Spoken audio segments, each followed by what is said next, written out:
Hi everyone, and thanks so much for coming back to Start Being Happy, the channel about joy through self-love. And today's reflection is on the nature of expectation, because expectation is often the source of our disturbance, of our pain or suffering. If we act kindly towards somebody, we anticipate that they will respond kindly back. If we are respectful, we anticipate respect back. If we are generous, we expect a level of thank you or gratitude back. Even if we're doing something which we believe from the goodness of our heart, our ego is very subtle and it will still have certain expectations of how people should respond. But the bottom line is we have no idea what's happening in somebody else's inner world, what their expectations may be.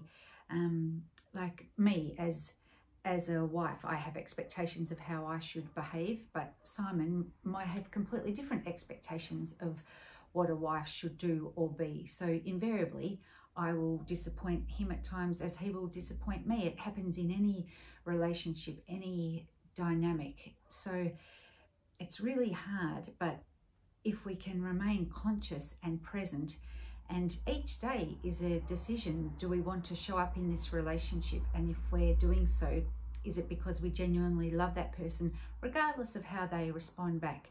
If we are giving something to somebody, are we giving that because that's really what we want to do, not because we're expecting gratitude or thanks or whatever it is back? It calls for a real sense of presence and awareness of how we want to live in our lives and really being in our integrity, because the mind, as we know, the mind will always say they should be acting this way, they should be acting that way.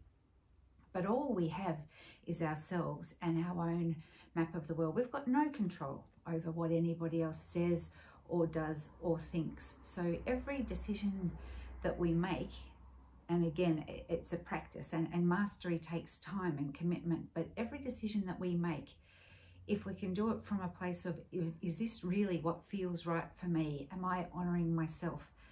And if we do that, then we're not attached to the outcome. We don't feel that level of pain or hurt or rejection or disappointment if the outside world doesn't respond to us in the way that we're expecting. If we're deciding, yes, I'm making this choice purely because I know it's the right thing for me or it's what I want to do, then it allows us to act from a place of generosity and love and awareness, where we can remain neutral to somebody else's response to us.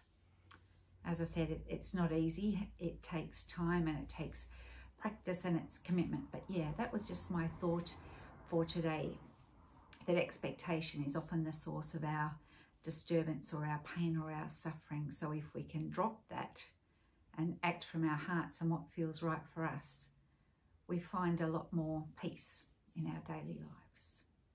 Love to you all. Bye.